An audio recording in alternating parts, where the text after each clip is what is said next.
one thing you must make it clear that our objective is to understand the finite volume methodology, which is used in almost all the commercial softwares for running their simulations, CFD simulations especially. And hence, um, the problems which we are considering are a very simple problems, maybe hypothetical in nature. Let me tell you, the pure convection never occurs in the nature. It is always associated with diffusion. But we will assume that there is a hypothetical situation wherein only convection occurs, and we want to play with that convection term, and we want to work out the methodology which will help us to convert the mathematical representation of a pure convection phenomena into that of into a mathematical form which is algebraic in nature. So for that, what we will do, we will consider a hypothetical situation wherein there is some domain, and this domain is carrying some variable, let us say phi. Phi is some variable. I mean, it may be heat, temperature, it may be velocity, it may be whatever it is. And then that variable is convected using a velocity in the domain, which is u along x direction and v along y direction. And let's assume that my u is equal to v is equal to 1 by half root 2. That gives me the oblique velocity as 1. So essentially, there is there is a flow occurring uh, along oblique direction, which is at 45 degrees, which has got component as u and v. The components are 1 by root 2, 1 by root 2. If the components are 1 by root 2, 1 by root 2, this velocity will be 1. Let's assume the phi has got value 1 along this boundary, phi is 0 along this boundary, phi is 0 along this boundary, and it is also 1 along this boundary. There is the plate, this kind of a domain is of the size L1 is equal to L2 and rho is equal to 1. This is, let me clarify, this is a hypothetical problem. It's purely hypothetical problem. We want to understand how this phi will be convected. That's all. So u and v velocities are known to me, and these u velocity are responsible for convecting phi variable. This convecting phi variable will be u in x momentum equation, v in y momentum equation, and t in the energy equation. Dr. Shevatkar sir, Yes. can you just switch on that laser pointer? Oh yes, yes, yes, yes. है ना? Thank you, So thank you, yeah, thank you, thank so you, thank that you. was very convenient option actually. Yes, I'll do that. Yeah, yeah, yeah. Pointer Please. option. And if you can increase the volume at your mic completely full, so that will make you more audible to us. Just a minute. Oh no. You can make mic audio full. That's it. Yeah, yeah, yeah. I'm doing that. Okay. Thank you, sir. Hmm. Am I clearly audible now? Yes. Am I clearly audible? Yes, sir. Yes, sir. Okay. Yes, sir. Yes, sir. Okay. Thank you, sir. Yeah, yeah.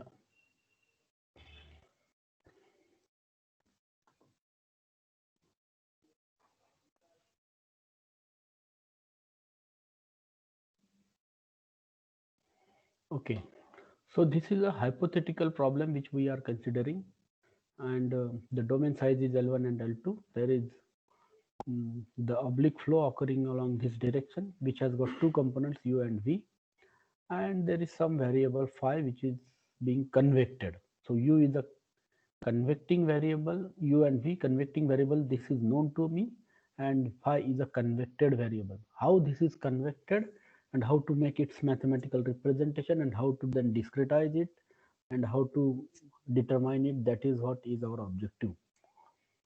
Rho is assumed to be 1.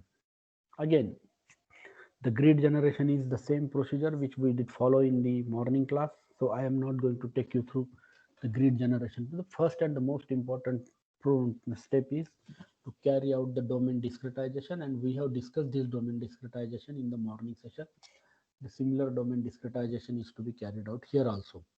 In the domain discretization, what we do, we calculate various geometric parameters like SP, YP, which are the x and y coordinates of point under consideration. And then these are the delta xw, delta xc, delta ys. These are the distances between cells and neighboring cell center, either east, west, north, south, or and the point under consideration. These are the areas. Areas are negatives also. Then this is volume. We have discussed this in the morning. The governing equation, if the flow is unsteady, then it turns out to be del by del t rho phi plus divergence of rho u vector phi, and that's equal to 0. This is a differential form of equation, governing equation, and our objective is to convert this governing equation into an algebraic equation using finite volume methodology. The first and the most important term in the governing equation is unsteady term. It is del by del t of rho phi. So its exact representation in the integral form is integral over delta Vp del by del t of rho phi dv. dv is the operator. This can be this del by del t of rho phi. I mean, there are if I consider it, I apply it to a small control volume. In the small control volume, there are large number of points, and each point may have a different del by del t value of rho phi. However, if we take the mean of those values,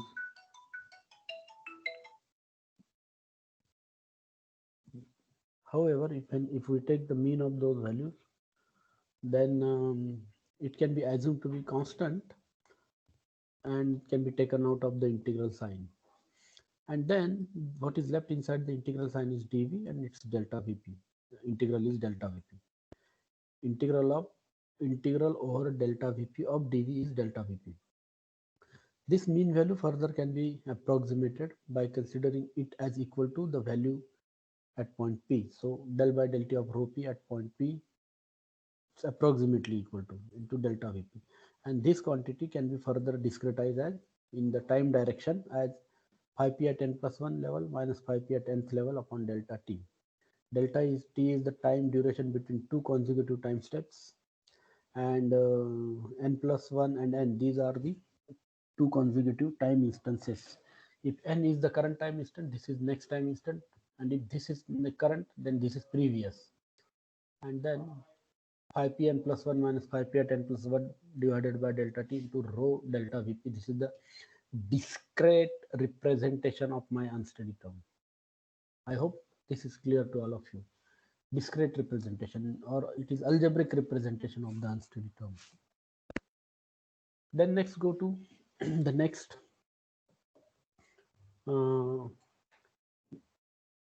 important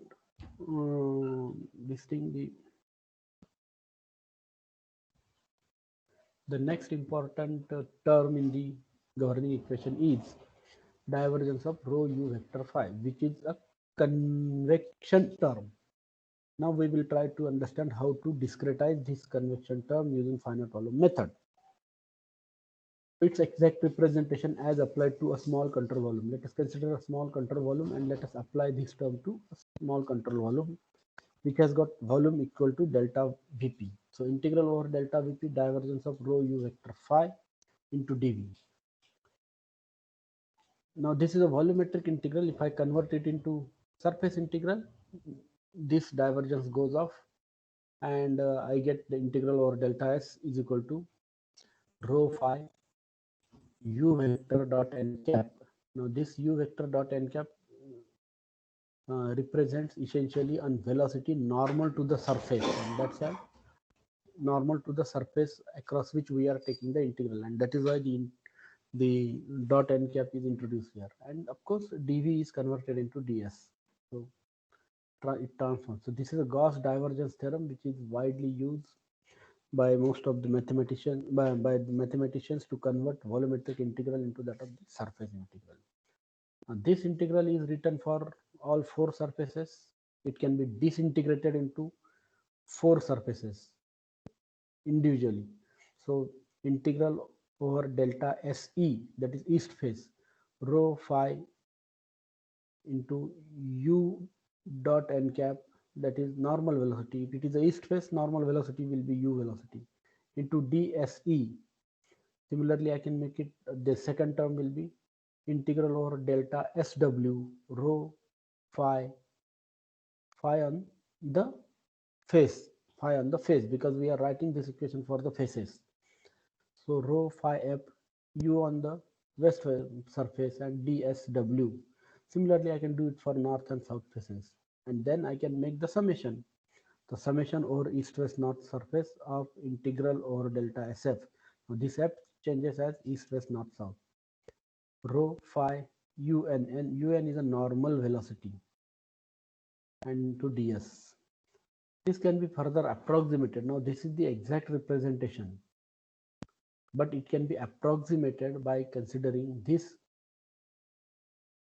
We further assume that rho is constant, we take it out of the integral sign. We further assume that un, normal velocity to the face, is also constant for a particular time instant. We take it out of the integral sign, and then we also assume that the phi f for a particular instant, that is the value of phi on the surface, the value of phi on either east surface, north surface, west surface, south, it is also constant. We don't know the value, but we are just assuming that there is a certain value of that variable on the east, west, and north, south surfaces. We just take that value, and we assume that it is constant. We take it out of the integral sign. What is left inside the integral sign is dsf. Sorry, here it has to be dsf, which is either dse, dsw, dsn, or dsn. Now, if you look at this quantity, rho into unf, rho into velocity, that is nothing but my mass flux. And to that, if I further multiplied by the variable, I get convection flux. So I can write down this equation approximately as summation over east, west, north, south surface of FMF, which is a mass flux, phi f into delta SF. This integral of DSF is delta SF, which can also be, these two quantities can be combined together, and it is called a convection flux. So if you multiply mass flux by the convected variable, what you get is a convection flux. Now this convected variable can be either u velocity, v velocity, or temperature. It is u velocity if it is x momentum equation, v velocity if it is y momentum equation, and temperature if it is a energy equation. So this is, so momentum is convected, or energy is convected, heat is convected. Based on that, we can call it as a momentum convection flux or heat convection flux.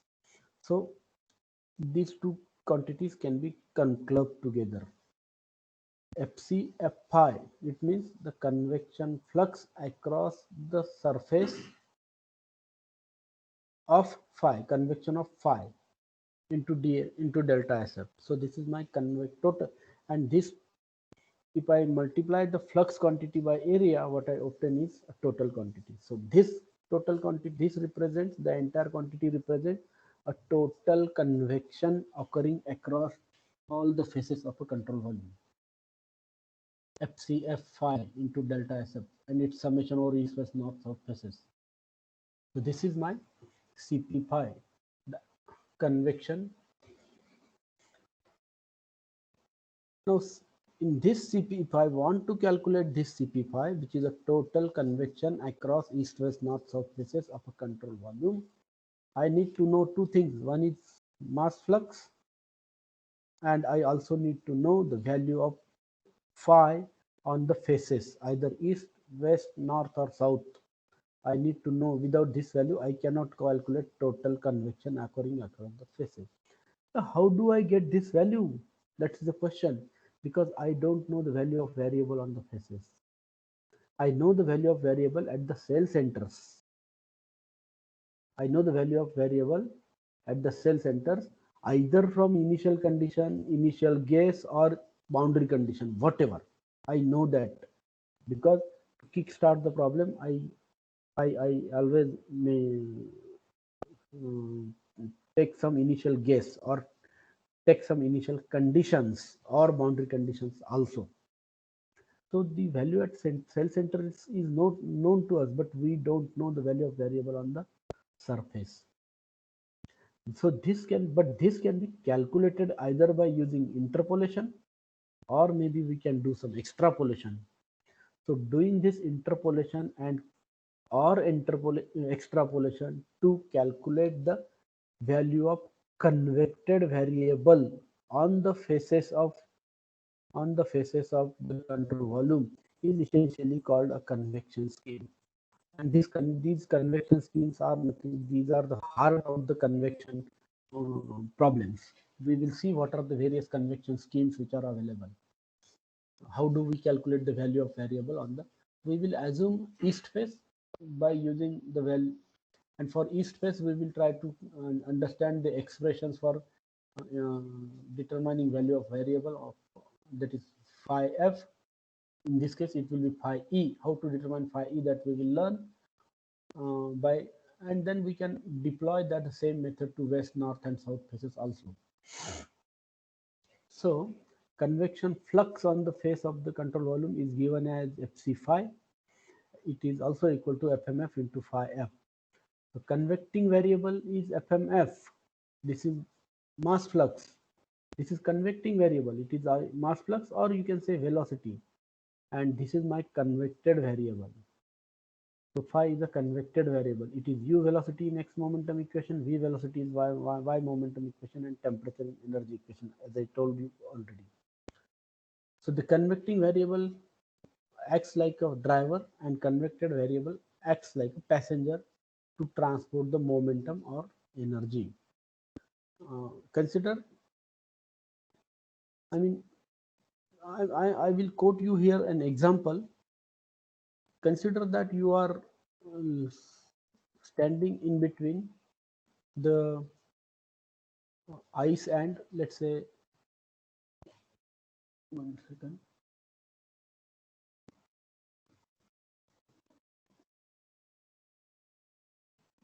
Sir video तुम्ही off ठेवलेला आहे ना सोनाने sir? Have you kept the video off in my case? नाही, mine video is only off. तुमचा video कुठला sir? नाही, I want to see, I want to, I mean, few of the things I want to explain through my. So you can stop this sharing, sir. You can stop this sharing and again share, so that video can be visible to you. Share that video. Okay, so video and sharing of the presentation. And you can stop sharing this thing. Again, go to this same thing. Stop sharing the current one, and then share the what you want to show. No, it is okay. No problem.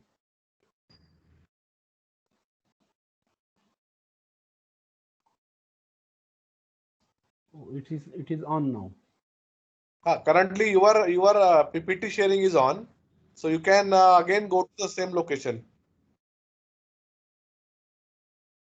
Oh, I see. Here I have seen, if my video is on, then I need to put my. Yeah, you have to share that video window. Oh, I got that. Okay. Very similar way, where the way you are sharing your PPT window. No problem. I will explain. So you can share this thing pehle. Okay. I got that. No, and share the video. Oh, so it will be visible to us. Anyway, we will go like this only. Now, for understanding this concept of convected and convecting variable, I am just quoting a simple example. Consider the example where you are standing between ice and boiler. Let's say onto one side of yours is ice at 0 degrees Celsius, and onto other side there is a steam with 100 degrees Celsius temperature. So your PPT is not visible, sir. So is it? 1 second.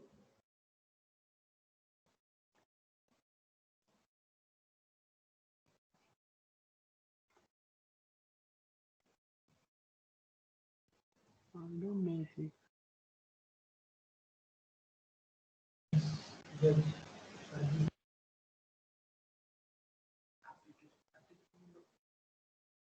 Is it visible now? PPT is visible now?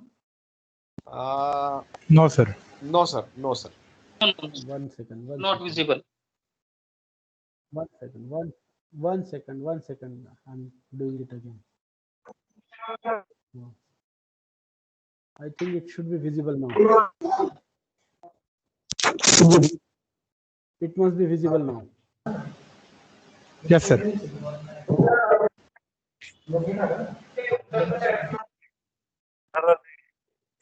Clarification, sir. Clarification. Yes, sir. It's visible now, sir. Shall I go ahead? Participant, please mute your mics.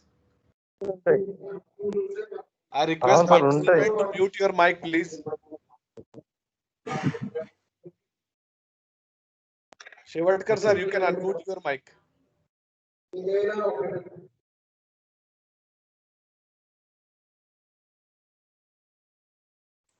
Shevatkar sir, you can unmute your mic. Yeah, I did it.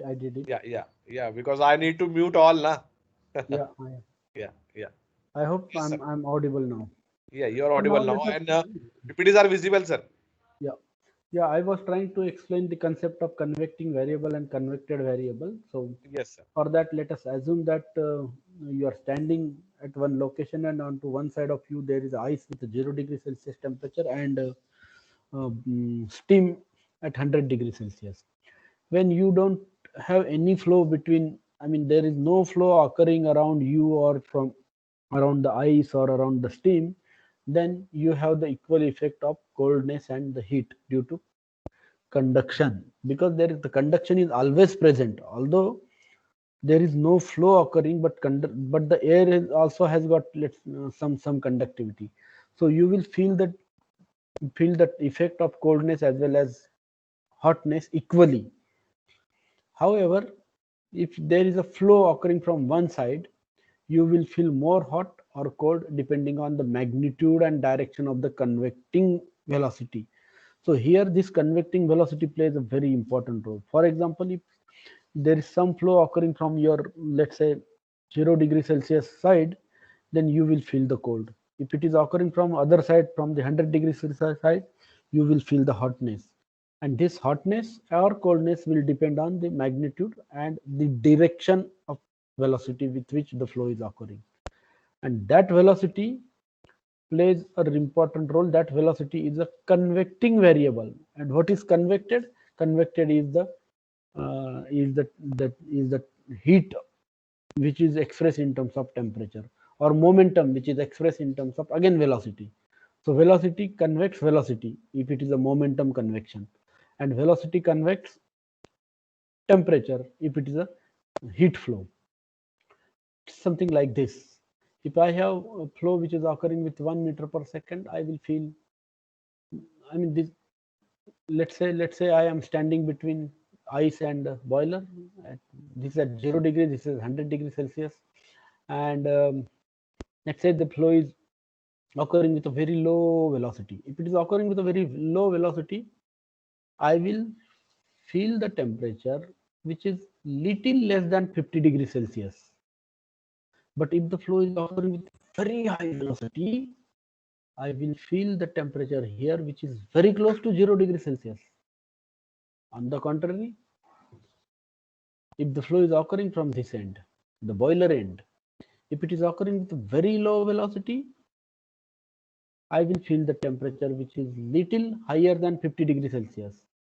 However, if it is occurring with a very high velocity, I will feel the temperature which is very close to 100 degrees Celsius, but I will never feel the temperature equal to 100 degrees Celsius, or I will never feel the temperature equal to 0 degrees Celsius.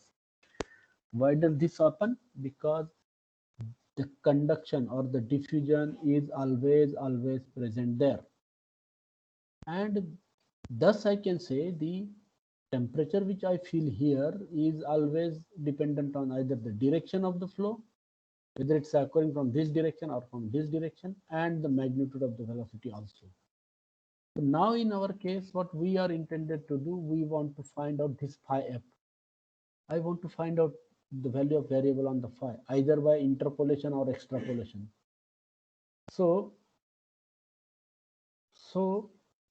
the value of this phi on the surface itself will depend on the magnitude of the velocity as well as the direction of the velocity also, whether the flow is occurring from P towards E or E towards E. That's a so for this we need to then, I mean, for understanding this interpolation, we have gone through this particular convection phenomena. So convection phenomena is governed by the magnitude and the direction of the velocity with which the flow occurs from one end to another end. And having understood this convection phenomena, now we can understand the convection schemes, which are nothing but either the interpolation or extrapolation procedures to determine the value of variable on the faces using the information available at cell centers. So the approximation to calculate convected variable at the face center in terms of cell center value should incorporate this physical behavior which I have just now talked about. That physical behavior is you must understand. So the velocity is very high. In that case, the temperature is going to be close to the upstream value. If it is very low, the temperature is going to be close to the downstream value, and that's what we have to understand. So this is done by convection scheme, as I see, and we will be talking about various convections. I am introducing you a very simple convection scheme to begin with. This is first order upwind scheme. Let's say this is my point P, this is my east face, and let's say this is my point E.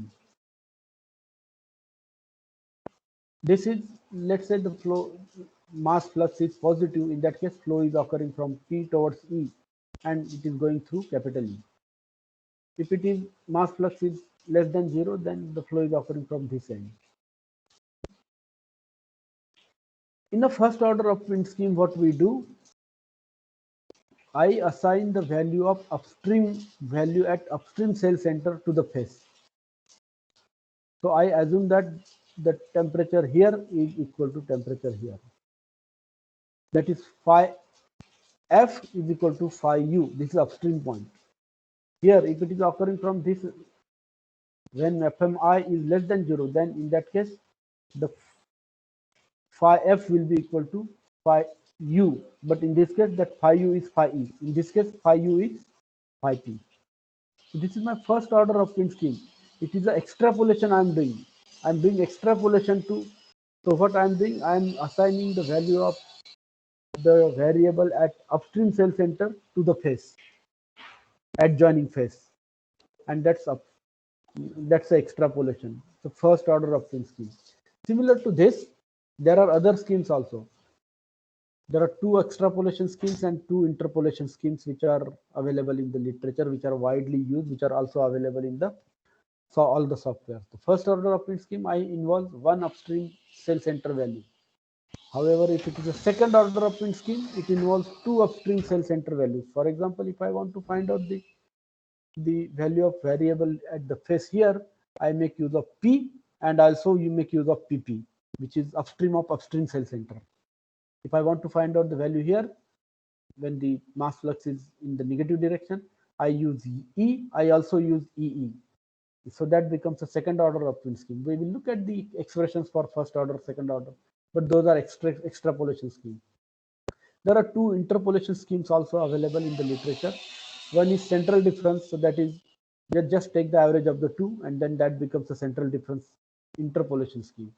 Then there is a quick that involves one downstream and two upstream cell center values. One upstream and two cell center. This is called a quick convection scheme, which is titled as quadratic upwind interpolation for convective kinematics. We'll go through Dr. the details. Shevatkar, sir. Yeah, please. Excuse me, but can you use the laser again? Oh, yeah.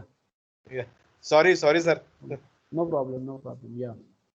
So there are two schemes, central difference and there are so there are two extrapolation schemes and two interpolation schemes which are widely used in the softwares. So central difference, as I told you, it is just a difference between two is taken to carry out the interpolation. In first order of wind, it is the one upstream variable is used. In second order of wind scheme, two upstream values at cell center are used. In quadratic or quick convection scheme, two upstream and one downstream value at the cell centers are used. So that's a interpolation.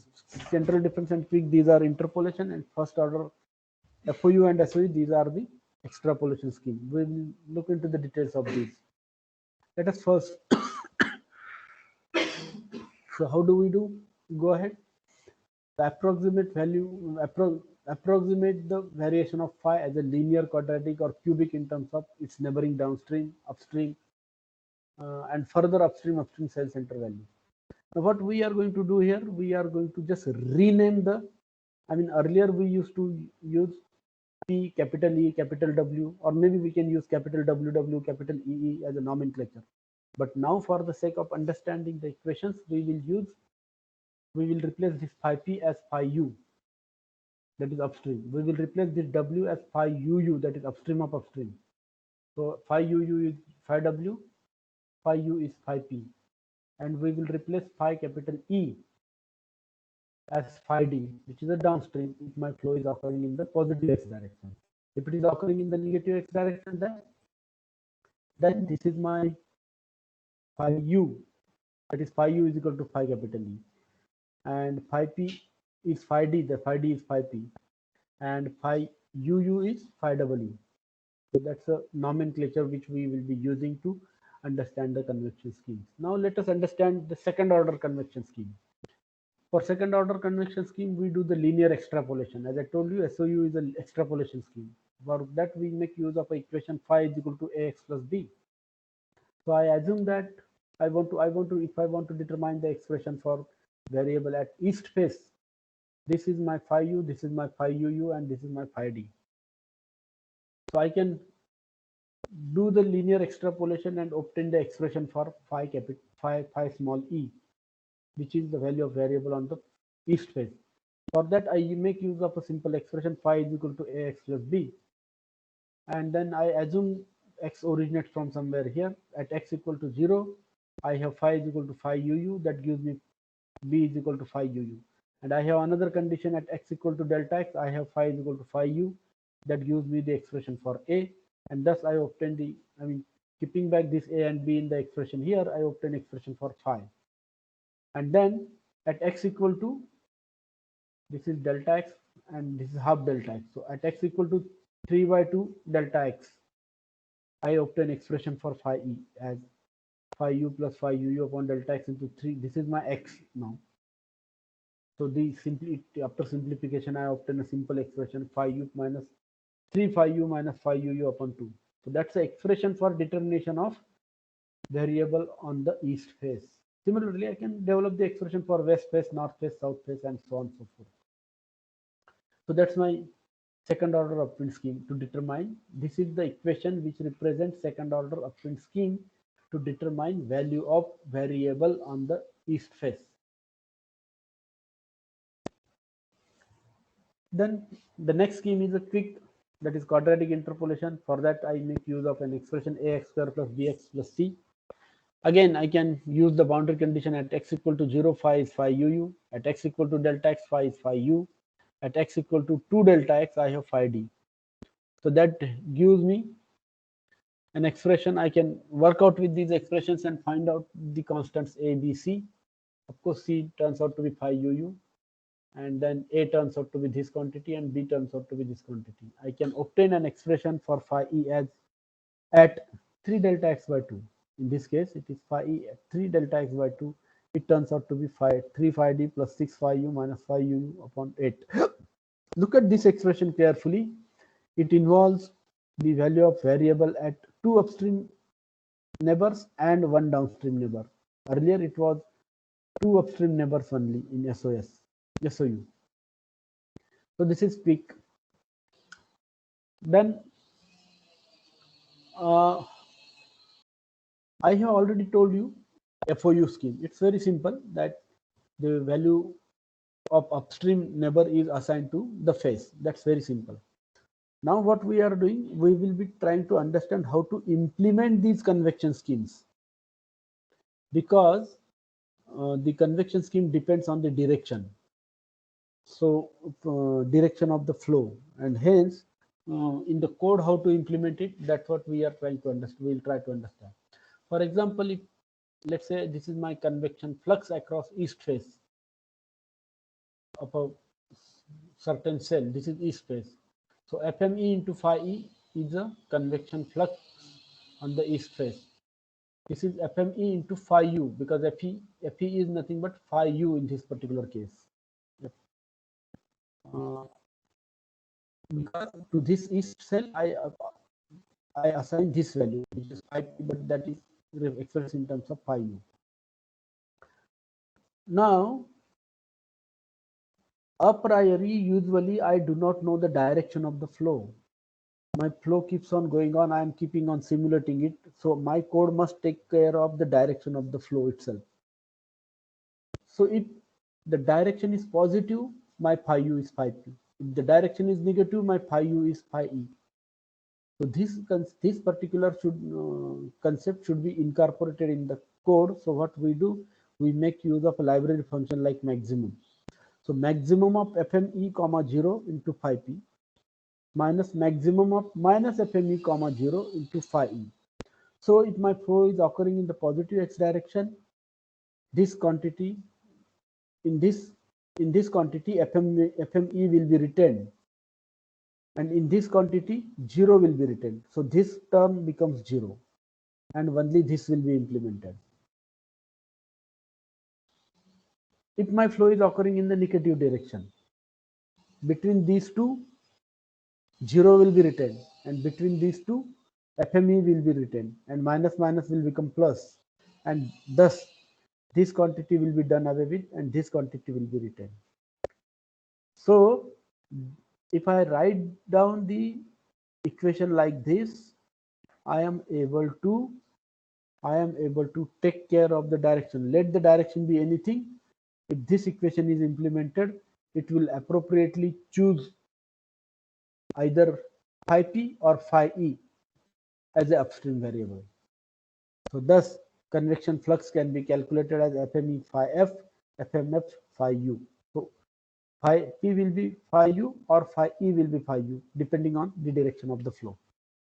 So that is how we implement first order scheme. The same thing can be, the central difference implementation of a central difference scheme is straightforward.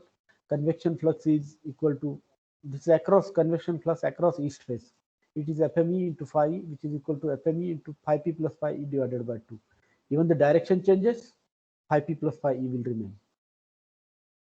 Whatever may be the direction. So this is the most simple convection scheme to be implemented. It's linear interpolation. So FCF, we can deploy such kind of equation to all the phases. FCF equal to FMF into phi F, that is equal to FMF into phi U plus phi D divided by 2. If the direction changes, these two terms just interchange. That's it. And the most simple method to be convection scheme to be implemented. How to implement SOU? Again, what we do, we know the expression for SOU. It is 3 by 2 phi U minus 1 by 2 phi U. We have just now seen 3 by 2 phi U minus 1 by 2 phi UU, this equation. That equation is kept inside the bracket and it is multiplied by. So this equation represents convection convected variable, and convected variable multiplied by mass flux, that gives you convection flux. Now this variable, how to calculate this variable? Its value depends on the direction of the flow also. So if it is a positive direction, this is my phi u, so 3 by 2 phi p, and this is my phi uu, so minus 1 by 2 phi w. And when the flow is occurring in the positive x direction, again FME will be written. However, in this term, FME will be 0 will be written. So this term goes away automatically if it is occurring in the positive x direction. If the flow is occurring in the negative x direction, this term will be done away with because 0 is maximum. Here, FME will be written because FME minus minus becomes positive, and this FME will be written, and hence this entire term will be written, and this term will be done away with. Thus, this is how we implement second order Upton scheme. Quick convection scheme is implemented in the similar fashion. So the same thing. Only thing is that the expression inside the bracket is different, because for quick convection scheme, I also take into consideration phi d, phi u, and phi uu. So correspondingly, it is phi e, phi p, phi w, or phi p, phi e, phi e. The same thing. This is quick convection scheme. All these convection schemes are shown in a nutshell in the slide here for your ready reference. So in first order of Upton scheme, phi f is phi u. In second order of Upton scheme, phi f is 3 by 2 phi u minus 1 by 2 phi u. Then here it is in central difference, it is phi u plus phi d divided by 2. In quick, it is 3 phi d plus 6 phi u minus phi uu divided by 8. These are the expressions which we have already derived.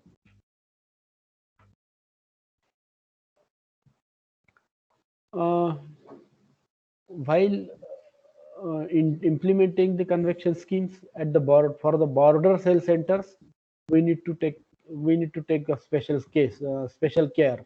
For example, if this is the east face, and if I want to find out the expression or determine the phi f value here, I cannot make use of those expressions which I have just now derived, because the distances here are different. In the earlier case, the distances were different. So if I take into consideration, let's say for SOU or quick convection scheme, the expressions, a little bit different expressions are obtained. So whenever you will be implementing the convection schemes for the border cell centers, please develop your own expressions and use those expressions for determination of phi e and phi e, the value of variable on the faces. So now we have actually planned to determine this, for obtain the distribution of phi in this kind of a domain where the flow is occurring along oblique direction, which has got two components, u and v. So these u and v values are known to us, and the boundary conditions are known to us. Phi is equal to 0 here, phi is equal to 0 here, phi is equal to 1 on this boundary, and phi is equal to 1 on this boundary. The size of the plate is L1 equal to L2 is equal to 1, and rho we assume to be equal to 1. So this is a hypothetical problem. So this particular problem has been resolved by using 2D.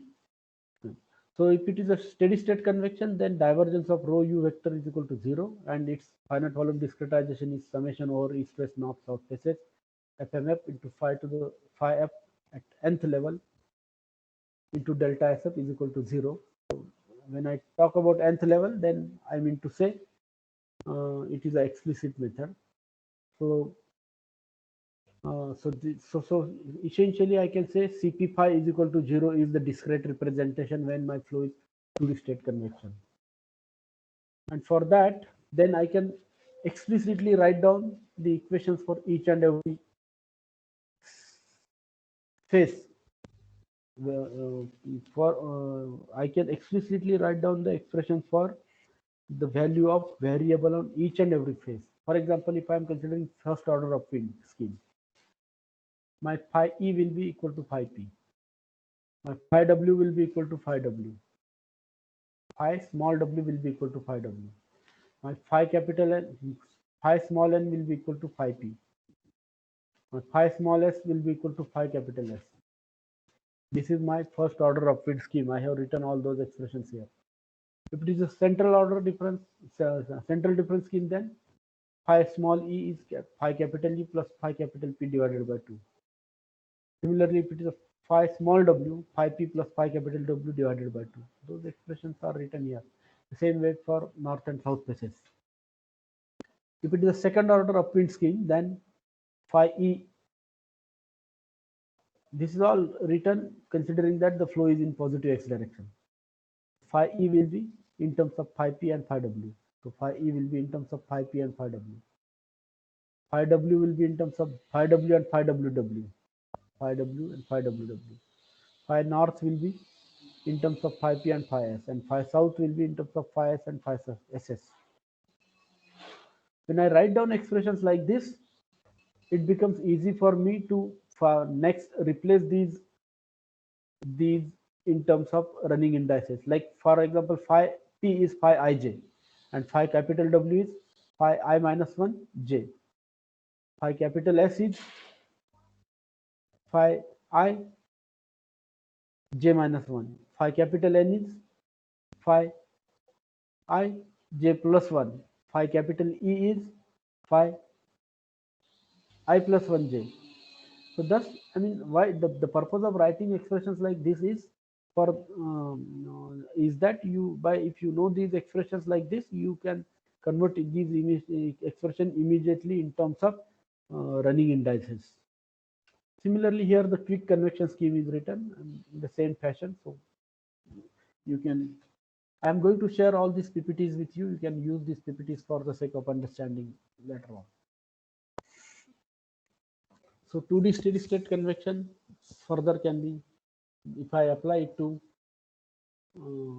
if I apply the various convection scheme, how the equations for phi p can be developed.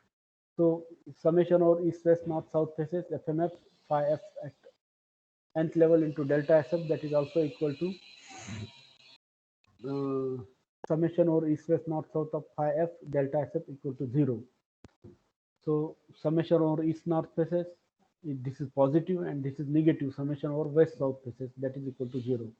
Now if here I apply the first order of field scheme, then phi p turns out to be phi w plus phi s divided by 2.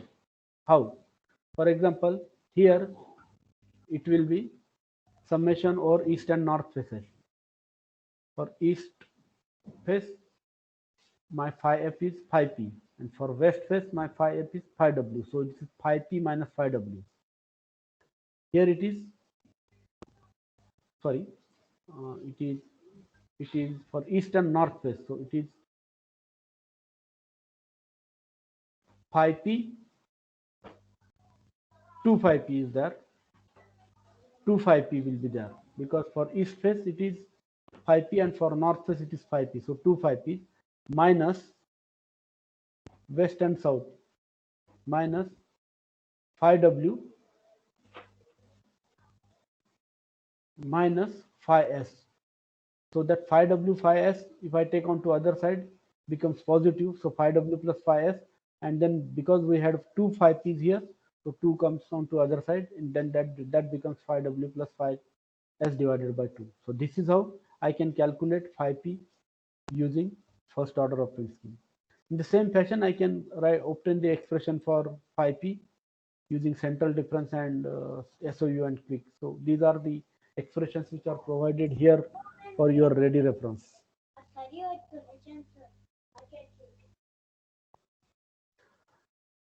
These expressions are further used to obtain the solution. I mean, we will look at the solution also. Now again, I'm considering the same problem, but with unsteady state equation. If the equation is unsteady state, we have seen how to discretize the unsteady term. So phi p at n plus 1 minus phi p at nth level upon delta t into rho p, that was the unsteady state discretization of the unsteady term. And this term was also discretized as summation over east west north south faces of FMF phi fn into delta SF equal to 0. Now, if I'm using this phi f at nth level, then this method becomes explicit. If I use this phi f at n plus 1 level, then it becomes implicit. We have seen the meaning of implicit and explicit methods when we dealt with the conduction problem. So explicit method, if I write down this equation for a particular control volume, I get one equation with one unknown. Then I can scroll through all the points. I can deploy such kind of equation to all the cell centers, and we can calculate the values of new phi p's, that is phi p at n plus 1 level. And that's the explicit method. So this explicit method, of course, has got certain stability criteria, which we will see as we proceed. But then in implicit method, what we do, we write down the value of variable at the next level. Of course, this value of variable is to be determined using convection schemes. So although I'm writing here phi f at n plus 1 level, but this has to be written, expressed in terms of a convection scheme, which we have already done. This is also has to be expressed in terms of a convection scheme, which we have already done.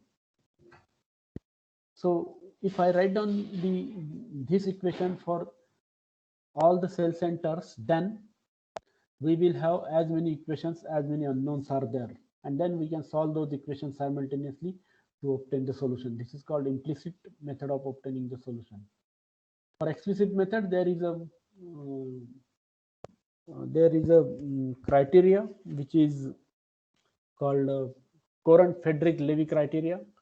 If this criteria is followed, then and then only we can obtain the converged solution. So the criteria goes like this: it's delta t into mod of u ij upon delta x plus mod of v ij upon delta y, and this value should be less than or equal to 1. And using this value, we can also calculate the time step delta t. If this time step is used in the equation, when you are using explicit method, you are bound to get the converged solution. So I'm just sharing with you the solution algorithm for obtaining solution to such kind of problems. And if I want to solve such kind of problem, which considers only convection, pure convection, which is of course a hypothetical problem, I am just sharing an algorithm. The first step is of course to enter all the inputs like material properties, geometric parameters like L1 and L2, maximum number of control volumes at which you want to obtain the, essentially you need to enter the maximum number of cell centers at which you want to obtain the solution in x and y direction. Boundary conditions, some of the input conditions which are required for the boundary conditions, and epsilon, which is a convergence criteria. Then you need to do the grid generation as we have talked in the last session also, the same way. Then set delta t from the stability criteria. Earlier the stability criteria was different. Here the stability criteria is Courant-Friedrich-Levy criteria. You can calculate delta t from that. You can also calculate mass flux FME, FMW, FMN, FMS using a simple expression. Mass flux is given, mass flow rate is given by rho u into delta y or rho v into delta x. It's positive or negative depending on the direction of the flow. Depending on the area also, because the area is a vector quantity, the mass flow rate can be either positive or negative. Then you need to set the initial conditions for phi ij and set the boundary conditions also for phi. And then next step is to assign also. So till point number 6, we know the values of phi at all the cell centers from either initial condition, initial guess, or the initial or the boundary conditions. So all phi ij's are known. All these phi ij's are assigned to phi old ij. So we define this phi old ij, and we assign all phi j values to phi old ij. And then what we do, we use the convection scheme to calculate phi f, calculate that, and then we calculate total convection at the cell centers for each cell. So Cij we calculate FME phi e plus FMN phi n plus FMW phi w. This phi e, phi n, phi w, phi s, these are required to be calculated from convection scheme. These are required to be calculated from convection scheme. So having done that, then what you obtain Cij, then you can calculate phi ij. This is a new value now. It is in terms of old. Phi old ij minus delta t into rho delta Vij upon into Cij. Cij is the total convection. This is how did you arrive at this equation? Look at this equation here. This is nothing but Cij, which has been taken onto other side of the equation. To that I multiply by delta t2 and divide by rho delta Vp, and then phi p I take onto other side. So that is how we obtain the equation. Phi p is nothing but old value. So I hope you understand this. See, this is my Cpij, which is taken onto other side. Then it is multiplied by delta t, and it is divided by rho delta Vp. When it goes on to other side, the sign become negative, and then this phi p, which is the old value, is also taken on to other side. It becomes positive when it is taken on to other side. That's how I rewrite the expression phi ij, which is a new value, phi p at n plus 1 level. Phi old ij minus delta t rho upon delta Vij into Cij. The Cij is in the numerator, do remember. Then we make a check for convergence. We determine the value of RMS phi. If it is less than epsilon, my solution is converged, else I go back to the step number 7. Again, I update the values and then again iterate. And in the iteration, when I obtain RMS phi as less than epsilon, then what I obtain is the solution, steady state solution for phi ij. I'm sharing here with you the solution obtained using different convection schemes.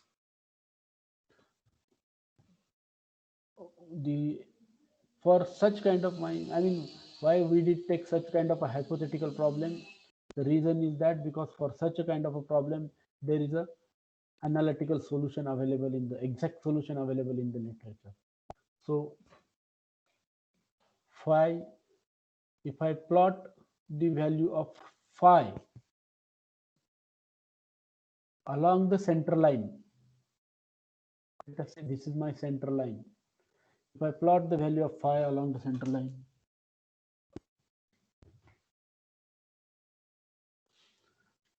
then how do my variation of phi looks like? By using different conditions. For example, if I use FOU, what I obtain is the solution like this, and the exact solution is this one, which is shown by black line. Then SOU is the solution which is shown by green line. Do remember here the grid size used is 22 by 22. And if I look at the solution given by Quick,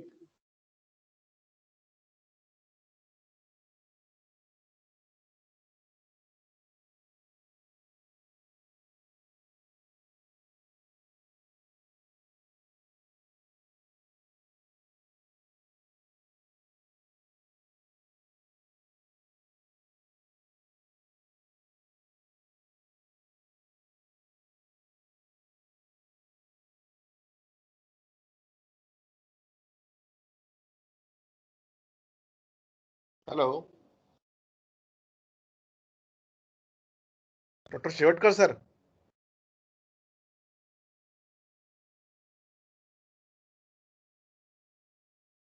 Hello.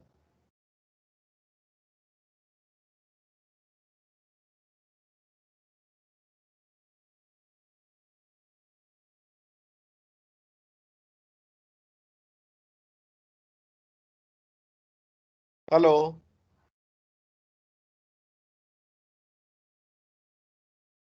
I think there is some problem at sir's location probably. So he is joining again.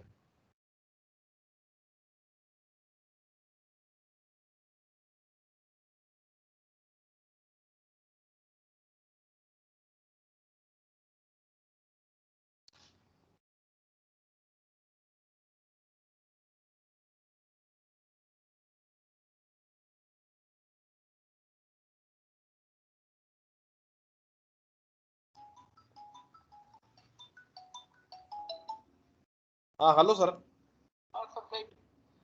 हा तुम्ही log out होऊन गेले sir. I don't know तुमचं connection गेलं का काय, I don't know. एकच minute sir, आता जस्ट झाला जस्ट. हा आय डोंट नो कसं काय झालं तुमचं.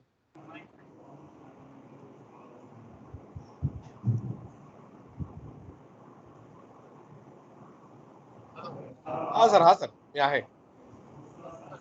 हो सर, मी तुम्हाला कनेक्ट करतो मग तुम्हाला फोन ठेवूया आपण. मग मी तुम्हालाच फोन लावणार होतो जस्ट.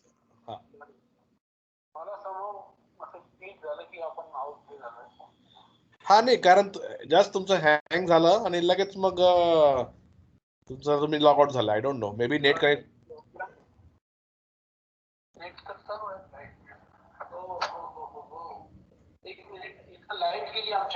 अच्छा, लाईट गेली का? Okay okay.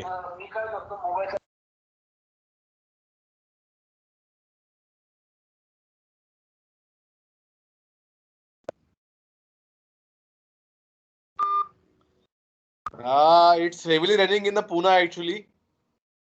So there is a light issue. So at the expert's location, the light went off.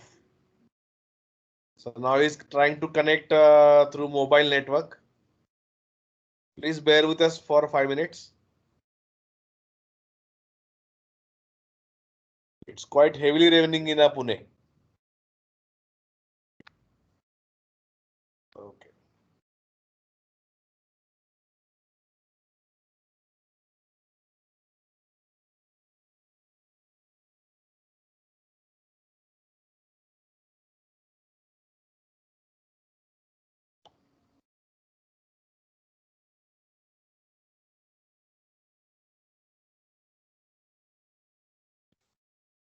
Sonawane sir, आवाज येतोय? हा सर, येतोय सर. Okay okay. एक मिनिट, तुम्हाला आता मी राईट्स देतो.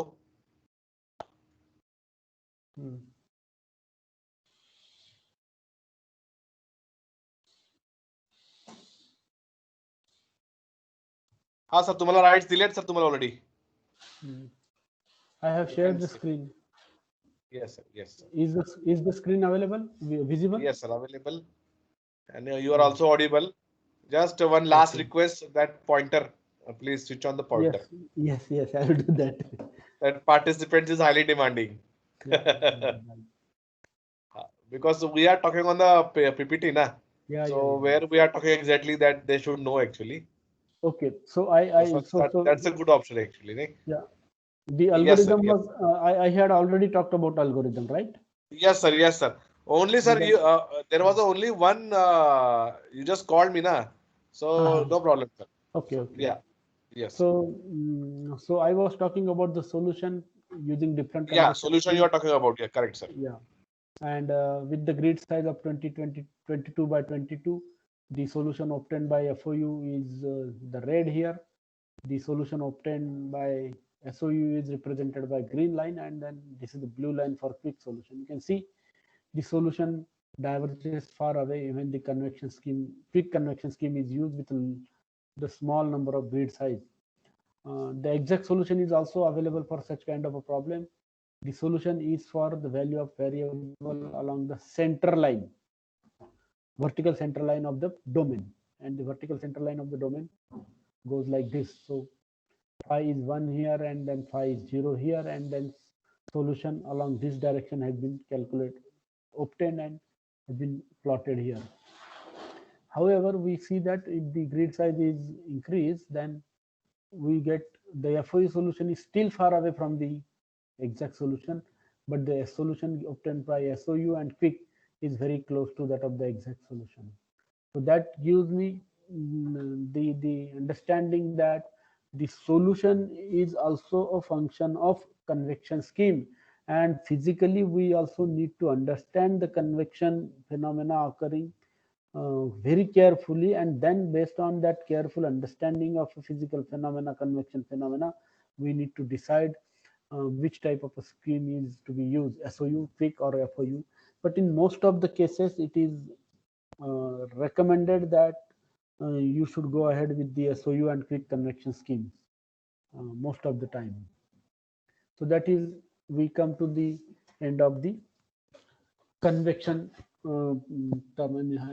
I mean how to handle the convection phenomena. Now what I will do, I will go ahead with the convection diffusion phenomena. Give me 2 minutes. I will open another PPT.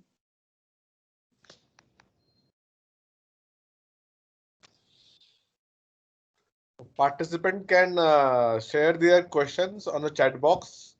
So we can take one by one afterwards.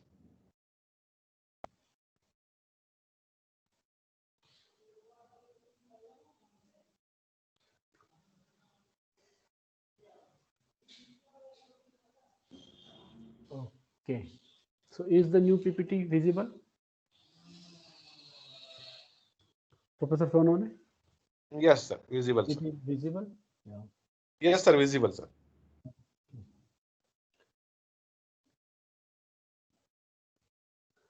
So what we did so far is we first started with the only conduction problem or only diffusion problem, I will say, to be more precise.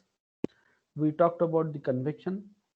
Now we know my entire Navier-Stokes equation, if I take into consideration, it consists of, whenever the flow is occurring, it consists of convection as well as diffusion. So both the phenomena goes together, and hence we must understand how to resolve the terms when both the phenomena are occurring. So for understanding this particular problem, I mean how to handle this particular term, we will again consider a hypothetical problem which is popularly called a slug flow in a plane channel.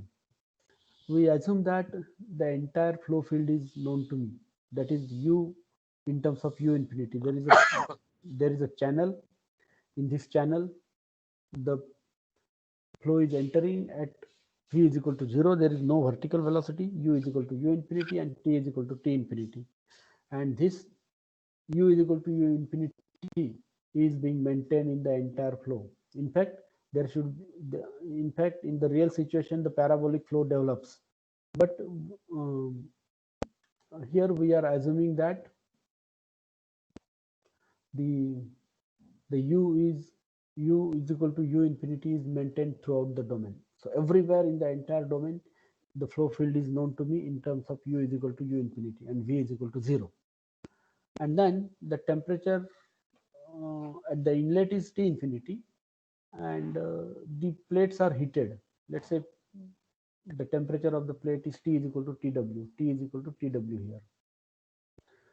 And because the temperature of a plate is channel plate is higher than that of T infinity, then the heat will be picked up, and the temperature of the fluid which is going through this will be increased. And our objective is to determine the temperature distribution at maybe various sections, how the temperature distribution looks like. And after picking up the heat, the flow goes out with dt by dx is equal to 0. That is, there is no change in the temperature along the x direction. And the length of the channel is L1, width of the channel is L2. That's a physical problem. This problem is popularly called slug flow in the channel. The solution to such kind of analytical solution to such kind of a problem is available in the heat transfer books. I mean, you can refer to the book by Burmester on heat transfer, who has given the analytical solution to such kind of problem. But our objective is to understand how to make use of a finite volume methodology for solving such kind of problem, so that with the help of finite volume methodology, we are able to resolve conduction convection problems together. The grid generation is as usual. We have seen, only thing is here my L1 and L2, these are different. Rest is everything same. This is a grid generation. We calculate all the parameters xv, yp, delta x, delta y, and distances between neighboring cell centers and cell center under consideration, areas and velocity and volumes, and so on and so forth. This is the grid generation we do carry out. The energy equation. Now here, do remember, we are not solving the momentum equation. We are not solving the equation for determination of u or v velocity. We assume that u v velocity is known to us. We are simply solving the equation to obtain the expression, to obtain the solution for temperature. Temperature at all these cell centers is to be determined.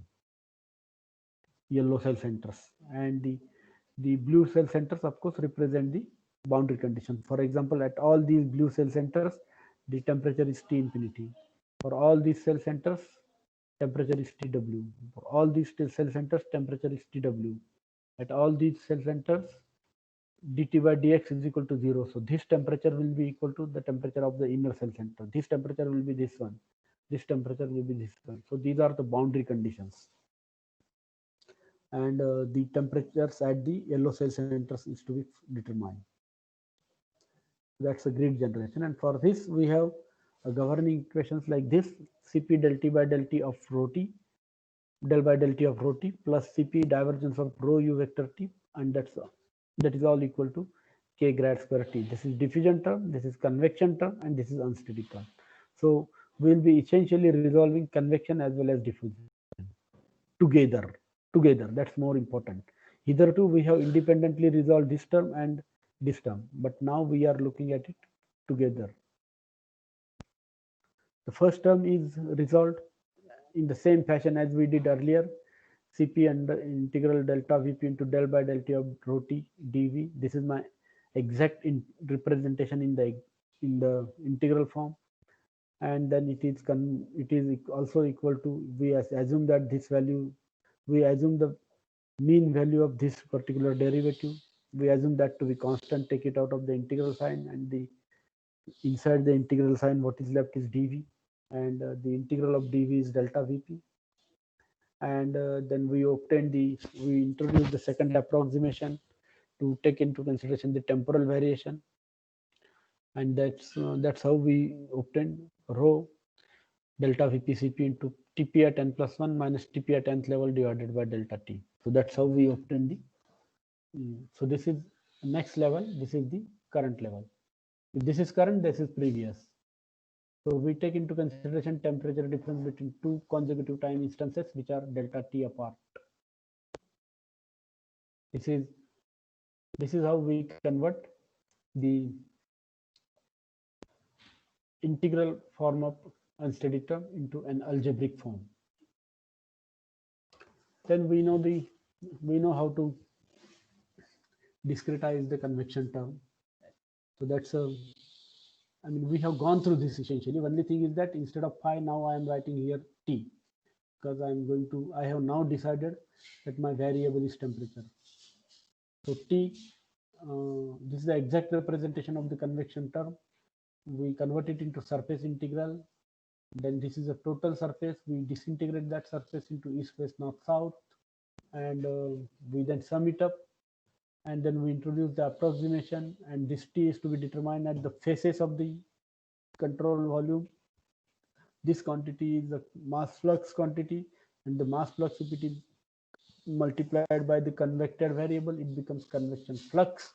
So FMF into TF is a convection flux, and if this convection flux is multiplied by area, I get total convection.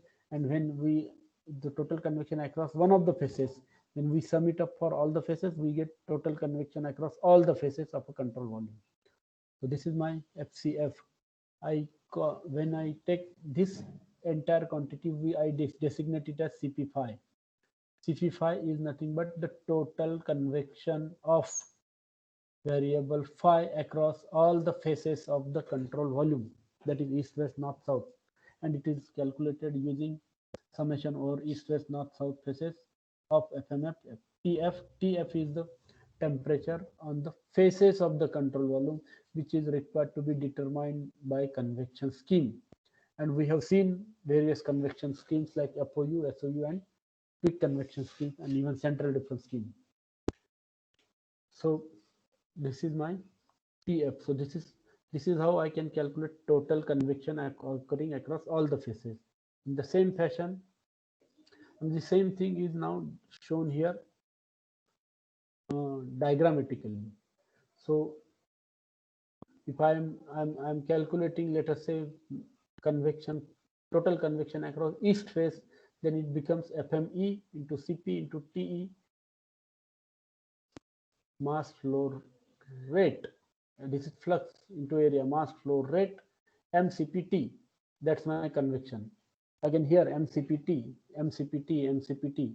That's how we calculate the, and if I do the algebraic summation of all these four, I get the total convection occurring across all the faces of the control volume. Here I'm trying to show the equation physically so that you understand the physical meaning of a convection. So this is total convection of heat across all the faces of control volume. In the same fashion, we can also calculate the total diffusion occurring across all the faces of the control volume. We have done that already when we dealt with the conduction problem. So total diffusion we can calculate as summation over east, west, north, south faces of diffusion flux across each of the faces multiplied by corresponding area. So this diffusion flux into area that gives me this flux into area that gives me total diffusion across one of the faces. If I sum it up for all the faces, I get total diffusion across all the faces. We have seen this finite volume discretization when we dealt with the steady state and unsteady state conduction problems. So that is dpt. Dpt, how to write it, we have already seen. K into T minus Tp upon delta Xc into delta Xc, that's for east phase, this is for west phase, this for north, and this for south phase. So dpt is nothing but diffusion flux into area, and I can write down this dpt, calculate like this, and here is a diagrammatic representation of dpt. It is K minus K into the temperature gradient multiplied by corresponding area minus K into temperature gradient multiplied by corresponding area, and so on and so forth. So I know how to calculate dpt, I know how to calculate cpt, then I can write down the entire equation. This is my unsteady term plus cpt, and that is equal to dpt. If you go back to the equation, see, unsteady term, convection, and diffusion. I know how to calculate dpt and cpt, so I'm simply putting those expressions. This is unsteady term plus cpt is equal to dpt. This is the diagrammatic representation of unsteady term. This is diagrammatic representation of cpt, which we have seen in the last slide, and here is a diagrammatic representation of dpt. So this equation, so cpt I can independently calculate, dpt I can independently calculate, and thus I can, so once cpt and dpt, these are calculated independently from the initial gas and boundary conditions, I can calculate new value of tp at n+1 level, because tp at nth level is known to me from initial gas. Delta vp is known to me from my grid generation. Delta t I decide from the stability criteria. Again, the solution is available in solution method. There are two solution methodologies available. One is explicit, another is implicit. It is explicit when what is this? This is CPT. This CPT is written at nth level, and also DPT is written at nth level. Then this DPT and CPT can be independently calculated. Rho is known to me, delta Vp is known to me, delta T is known to me, phi P at nth level is known to me. I can calculate phi P n+1, the only unknown. If I apply this equation to one of the cell, for example, let's go back, let's check. I apply it to this point, I calculate all the, by using convection schemes, I can calculate phi F, that is phi E, phi north, phi south, and these values can be calculated. From that I can calculate CPT. I can also calculate DPT for this phase, and then the initial condition value is known to me, and phi P at n+1 level I can calculate. Then I can apply equation to this point, this point, this point, this point. I can scroll through all the points and I can find out new values of temperature, Tp at n+1 level. Once all these new values are known to me, I can calculate the RMS value and check whether it is less than certain convergence criteria in terms of epsilon. If it is not, we can again go back and calculate new values, keep on calculating new values on temperature,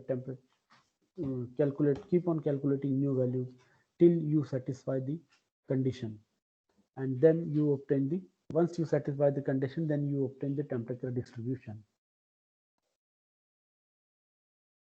So that's an explicit method. In implicit method, the CPT as well as DPT is written at n+1 level. Do remember CPT is a function of phi f and DPT is a function of, it's a diffusion. We have seen how to calculate that. So if I write down this CPT and DPT in terms of n+1 level, there will be as many unknowns as many the equations are, and then we can solve those equations simultaneously and obtain the solution for phi p at n+1 level.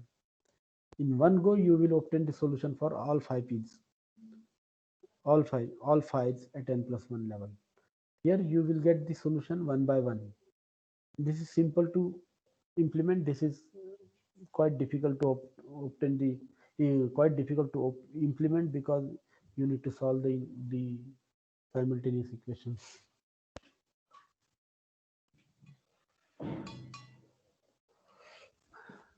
Now there is a criteria.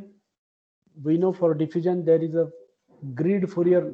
The first criteria which we studied is a grid Fourier number criteria, that is lam into delta TD. Now I am using delta TD because this is for diffusion. 1 by delta x square plus 1 by delta y square should be less than half. The other criteria, in other criteria, I am replacing delta T by delta TC because it is used for convection. So delta TC into u mod of u ij upon delta x plus mod of v ij upon delta y, that's that should be less than equal to 1. So this gives me delta TD, this gives me delta TC, and whichever is the minimum between two, that will be your delta T. So do remember, when you are using a explicit method, your delta T is very, very important, and that delta T should be minimum of either delta T or delta C. So you have to use both the criteria and see which criteria gives less delta T, and that delta T has to be used. So that's now, having done this, I am going to take you through 1D steady state convection diffusion problem. This problem I'm taking you through for giving you the understanding of a relative dominance of convection and diffusion, and that relative dominance of convection and diffusion is expressed in terms of the Peclet number to which I am going to introduce you. The objective here is, of course, I'm going to share with you the solution for the 2D problem also, because we have gone through that 2D solution. But here, the purpose is to demonstrate the properties of finite volume method for the simple problem which has got analytical solution. There is an analytical solution available to a simple problem. The simple problem is like this. There is a simple domain, one-dimensional domain, for which the flow is occurring. The flow is occurring with some velocity either in x direction or y direction, whatever. And the value of phi is phi 0 at this end, value of phi is phi L at this end. The governing equation, when this is the situation, this is of course a hypothetical situation, as I told you. The governing equation, it's no more partial differential equation now, because my variation in y and z direction is not there, and because the variation is not there in the temporal direction also. So d by dx of rho u phi, which can be also written as lam phi of d2 phi upon dx square. This is convection is equal to conduction. So this is my convection. One is convection term and another is conduction term. So and the boundary conditions are given here. So this particular situation physically represents that the convection is balanced by diffusion. So here I'm essentially balancing convection with that of diffusion in the streamwise direction. The hypothetical problem, there is a purpose, and the purpose is to demonstrate the properties of finite volume method, as I told you. Here again, let us consider that the temperature here is 0, temperature here is 100. These are the boundary conditions. When the no flow is occur, when there is no flow, the temperature at the center, that is x equal to 0.5, will be 50 degrees Celsius. If u is greater than u is greater than 0, that is, if the flow is occurring in positive x direction, the x location at which t is 50 degrees Celsius will be at x greater than 0.5 somewhere here. For very large value of uij, the location will be very close to the last point, that is x equal to 1. Very close to x equal to 1. And thus, there will be sharp rise in the temperature at the corner when u is very, very high in the positive x direction. When u is occurring, when u is negative, the x location at which temperature is equal to 50 will shift towards x equal to 0 with increasing. And if the velocity is very high from this end, the temperature, the x location at which the temperature is 50 degrees Celsius will be very close to the left boundary, and there will be sharp decrease in the temperature at this end. So the sharp temperature gradients will be experienced at both these ends when we will have high velocity. Yes, please. Yes, please. Hello. Okay. Participant, please mute your these things. Shevatkar sir, we can have a break of 5 minutes or 10 minutes because you are speaking since one and a half hour. No. I will finish this in another 5 minutes and then I will stop. We will take a break of 15 minutes then. Because maybe you are speaking since so long, right? No. I'm about to finish this particular topic. Yes. So 1D steady state convection diffusion problem, there is a exact solution available for phi. It is in terms of phi 0 plus e to the power of x Peclet number divided by. What is Peclet number that I'm going to tell you? Peclet number is nothing but Fm upon d. Fm is a mass flux. Mass flux is given to you in terms of rho u, and d is your diffusion, and diffusion is given to you by lam upon L. This lam is nothing but it is mu by rho in case of a flow, and it is k by rho Cp, that is thermal diffusivity if it is a heat transfer. So Peclet number can be expressed in terms of Fm by d. So in terms of a Peclet number, the solution is available here. Now, if this Peclet number is very high, it does mean my flow is very high.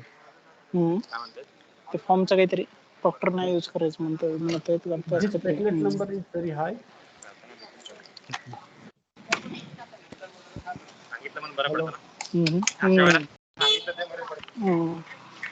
I think somebody is traveling and watching the video and put on.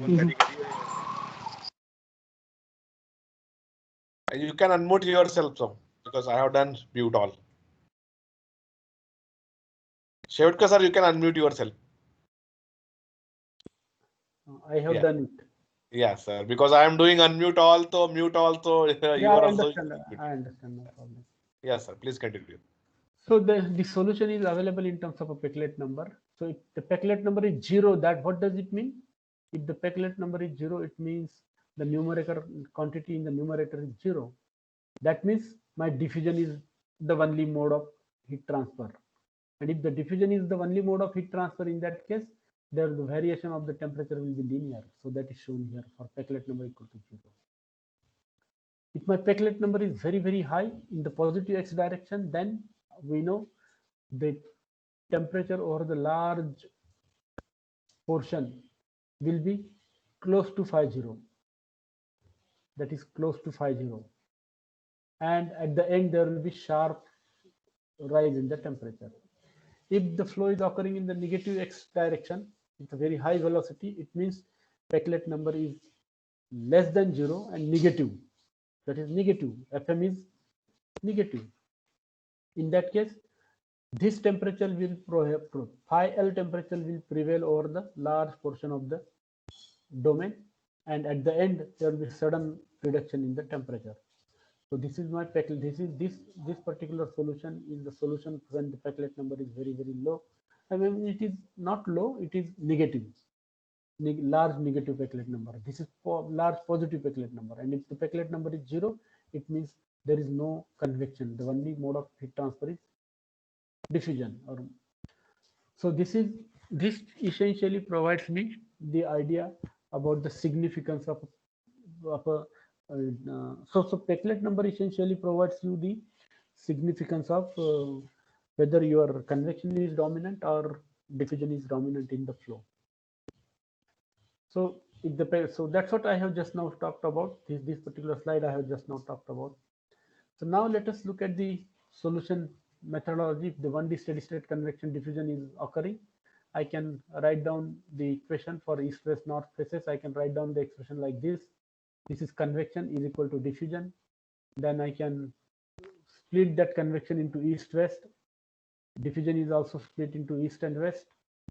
Then I can further replace this phi E or phi W, which is the value of variable on the faces, in terms of convection scheme. Here I'm using a central difference scheme. So here also I'm using a central difference scheme. So and then this can be resolved as pi E plus 2 minus phi P plus pi W upon delta X. And once this is resolved, I can write down this entire expression in terms of Ij, and I can find out the solution for phi P. So phi P can be expressed in terms of all the terms in this equation with phi P can be collected together and put into one bracket with phi P outside. All the terms with phi E can be collected together, put into one bracket, and phi E can be taken out of the bracket. And same is for phi W. If we do that, what I obtain is this quantity can be termed as AI, this quantity is termed as AI plus 1, and this quantity is termed as AI minus 1. And then remaining terms can be clubbed together in the form of B, and then I can find out phi i's. So such kind of a solution methodology can be adopted. That was using central difference. The same thing can be done using finite first order upwind, or maybe second order upwind, and so on and so forth. Now we can write down the similar kind of a algorithm as we have discussed earlier. And now I'm going to share with you the solution. We have obtained the solution for when we use central difference scheme and FOU. You can see, of course, the Peclet number which is used here is, this length is L1, rho is L1, U is 1, lam is 0.02, phi 0 is 0, and phi L is 1. These are boundary conditions, and we have used a grid size of a 12 by 12. If I use grid size of 12 by 12, what I obtain is a Peclet number is equal to 50. And the Peclet number based on the cell size turns out to be 5. Now, this Peclet number you will find is a very important parameter. So if your delta X is small, your Peclet number is going to be small. So if for Peclet number based on delta X is equal to 5, you can find my solution obtained by central difference scheme. It diverges far away from that of the exact solution. However, the solution given by FOU is quite close. But when my grid size is very large, it is 42 by 42, my Peclet number reduces to 1.25. Its lower Peclet number means diffusion is dominant. When the diffusion is dominant, if I make use of a CD, I get exact solution which is very close to exact solution. So that's what I want to communicate here, that when this Peclet number is a very important parameter, and based on the Peclet number, the convection scheme is to be chosen. If the Peclet number is very, very low, if Peclet number is close to 0, I can make use of a central difference scheme. If Peclet number is very, very high, I can make use of a first order upwind scheme. And for fairly fair, in between Peclet numbers, I can, of course, it is normally recommended to make use of the SOU and quick convection schemes. We have not obtained the solution for SOU and quick convection schemes at this point of time, but then that can also be done. I can leave it to you. You can try yourself out if you are interested.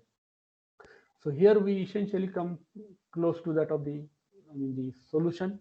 We have obtained the solution for this problem, slab flow problem also. In the similar fashion, we have written the solution algorithm, and we have obtained the solution and compared the solution with that of the Burmister's analytical solution which is available.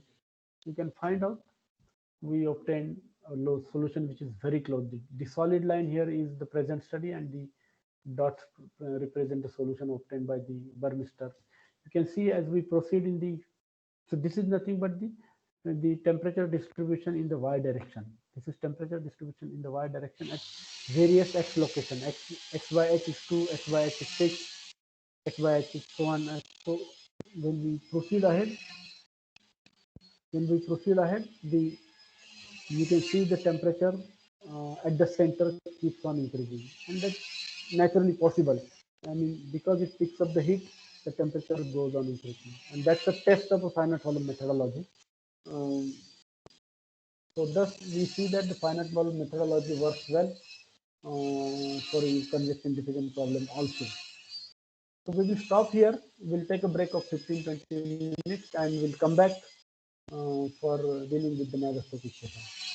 Is that okay, sir? Yes, sir. Thank you very much, sir. Yeah, I Please do will. not leave the this thing team. Be there only. Okay, Yeah. you can have a break, drink a water, come back. Even We will. Dr. Sevatkar is speaking since long. He also need a rest. Am I We correct, will sir? meet. We will meet at maybe 3:25 or so. Hmm? Yes, sir. 3:25 will start. No problem, sir. Okay, no problem. We'll take up some Thank you. questions if you allow, Yeah, and yeah, then yeah, definitely. eventually we Definitely. can effectively start from 3:30. Okay, okay, no problem. No problem. Okay. Thank you. So please do not leave the class. Be there in the team only. Okay. Uh, I'm also sharing a Google form in the team chat box where you need to provide a feedback. Plus, your attendance will be counted on that particular feedback only. Because I cannot see your name in the team. I get many unknown users. So I'll be floating at 3:30. I'll be floating a Google form to you in the in the team chat box itself. So please provide the feedback and your these things. Okay, in the Google Classroom. So your attendance will be done based on the Google Class only, form only. Okay, we may have a take of 15 minutes. We'll come back at 3:25 as sir says.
हा Shevatkar sir, good afternoon.